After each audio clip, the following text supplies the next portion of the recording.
Muy buenos días, les habla Elisnel Cáceres Arriaga, Rotaria, en este momento del Club San José de Cúcuta del 4271. Muy complacida de que Rotary Boconó me haya hecho esta invitación para compartir con ustedes un tema importante como lo es ¿quién cuida al cuidador? Hoy hablaremos un poco de aquellas personas que se encuentran detrás de la enfermedad, aquellos que son invisibles en muchas ocasiones y que dan el todo por el todo para que el enfermo salga adelante.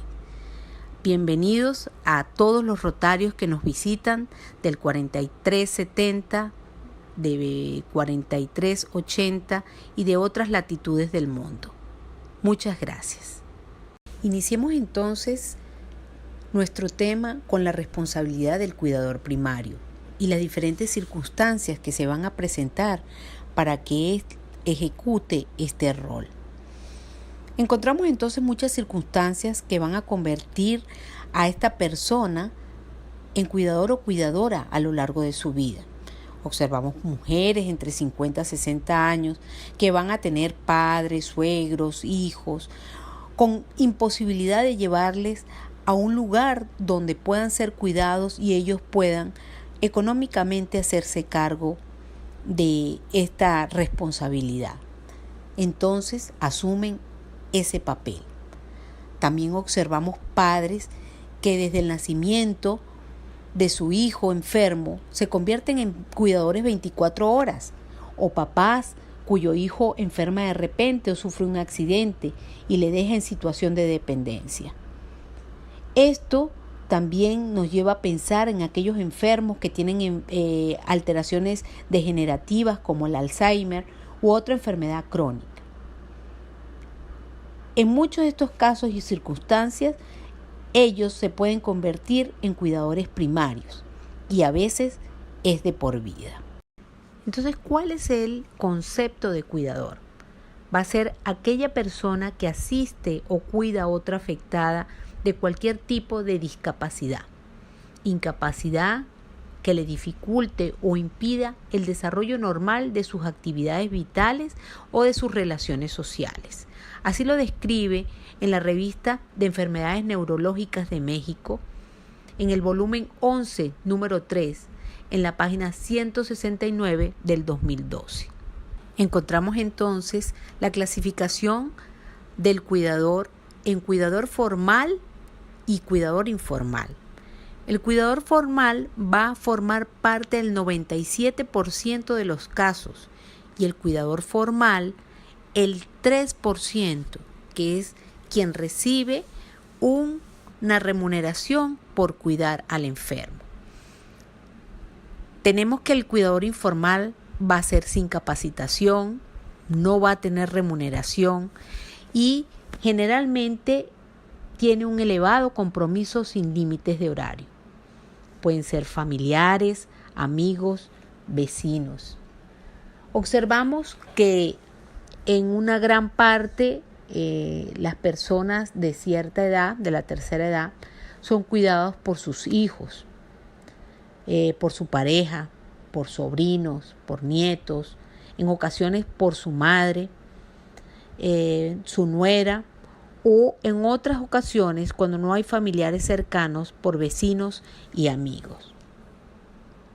La función principal del cuidador va a ser siempre atender las necesidades del enfermo. Pero en ello podemos observar alteraciones como el síndrome del cuidador, que va a ser un trastorno que se presenta en personas que desempeñan el rol del cuidador principal de una persona dependiente y se caracteriza por el agotamiento físico y psíquico. La persona que tiene que afrontar de repente una situación nueva para lo que no está preparado y que consume todo su tiempo y energía. Los síntomas que vemos son sentirse agotado tanto físicamente como mentalmente, sentir problemas para conciliar el sueño, padecer cambios de humor frecuentemente, aumentar o bajar de peso de forma muy acentuada, padecer aislamiento social por no poder salir prácticamente de su casa. También observamos problemas psicológicos, problemas de depresión, problemas psicosomáticos, ira y en muchas ocasiones aquella frustración de no poder entregarse por completo a esa persona que se está cuidando. Las fases de adaptación o la situación son variadas. Tenemos una fase 1, que son la negociación o falta de conciencia del problema. La fase 2, la búsqueda de la información. La fase 3, la reorganización. Y la fase 4, la resolución de la situación que se está padeciendo con el enfermo. Este compromiso del cuidador va relacionado con el cuidado que implica todo con respecto al paciente. Elaborar comidas, bañarlo, vestirlo, arreglar, desplazar, deambular, trasladar, usar el teléfono, buscar las citas respectivas, realizar compras, compartir momentos de distracción con el enfermo, paseos al aire libre, dependientes de asistencia y de equipos que faciliten su traslado, en ocasiones como sillas de rueda, caminadores, muletas, bastones, coches, entre otros, y administrar la medicación adecuada por el personal, si tienen un ayudante, que sea un enfermero o alguien que les colabore, o por ellos mismos. Todas estas funciones llevan a la sobrecarga de la persona que se está haciendo cargo del enfermo. Y esto condiciona a unos rasgos comunes en el cuidador, como son cambio de roles, por ejemplo, cuando el enfermo es menor, en ocasiones adoptamos esa sensación de ser el papá o la mamá, pero en el caso de que son los papás, pues adoptamos esa sensación de ser los padres de nuestros propios papás. Entonces hay un cambio de roles que implica situaciones adversas que molestan incluso al enfermo. También hay modificaciones de planes del futuro. Ya cuando nos convertimos en cuidadores, pues no podemos viajar lo que habíamos planeado o hacer aquellas cosas que en un momento dado nos habíamos planteado. Hay que también reevaluar la relación interpersonal con las demás personas. En ocasiones esos cambios de humor hacen que la gente se aleje y esto condiciona a un ambiente mucho más destructivo para el cuidador primario. Hay sentimientos de ambivalencia, soy yo el que me quiero morir, ojalá se muriera el enfermo también, o en ocasiones que no valgo nada y que quisiera desaparecer. En fin, hay que reajustar todas estas condiciones y sobre todo el cuidador pierde su desenvolvimiento social en la totalidad. Y con ello llegan las alteraciones en la vida familiar, los cambios en el tiempo libre, los cambios en la salud.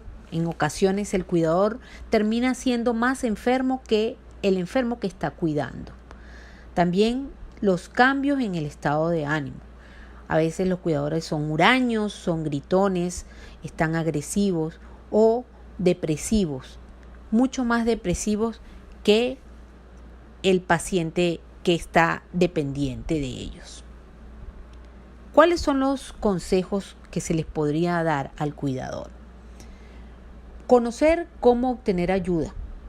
Los primeros son los amigos, los familiares cercanos, las asociaciones de voluntariado, los servicios de asistencia social, los vecinos, y mantener, si es posible, sus actividades habituales.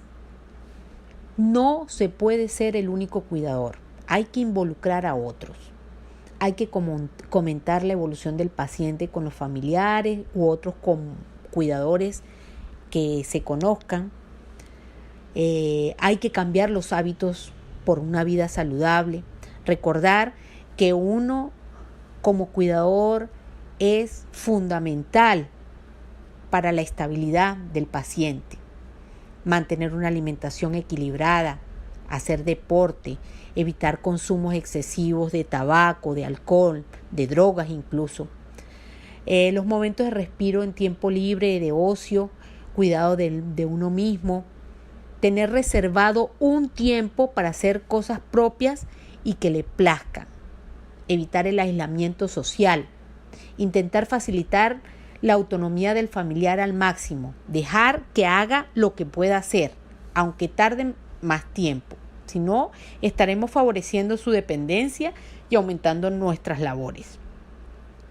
Favorecer la adaptación también del entorno, procurando que ésta sea estable y que nos ayude a evitar accidentes innecesarios.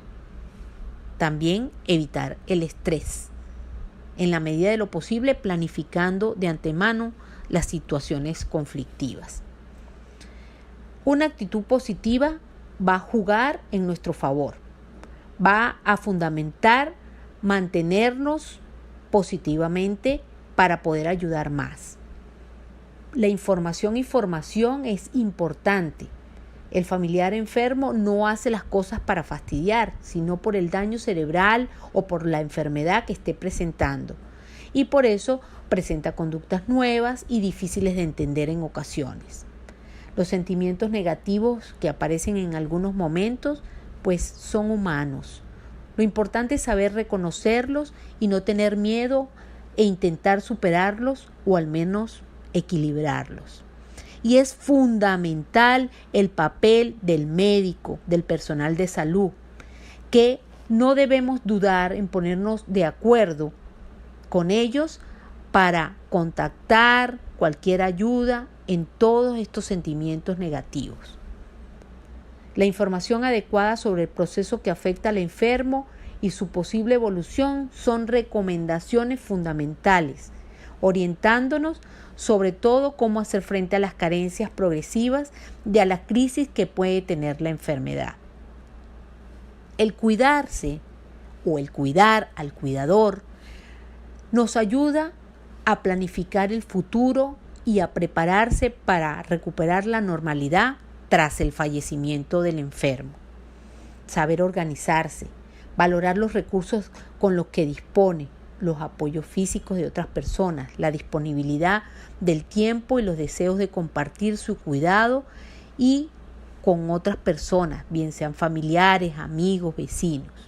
En conclusión, podemos planificar la asistencia y el cuidado al enfermo. Debemos delegar funciones a otros miembros de la familia, amigos, vecinos, instituciones. Debemos aceptar relevos. Debemos también aprender de las situaciones de ocio y de bienestar para dar un paseo, mantener círculos de amigos donde se puedan comentar sinceramente sus sentimientos. Finalmente, quiero compartirles una frase de Khalil Gibran, donde dice que en el corazón de todos los inviernos vive una primavera palpitante y detrás de cada noche viene una aurora sonriente. Cuidemos entonces a nuestros cuidadores primarios. Muchísimas gracias por su atención.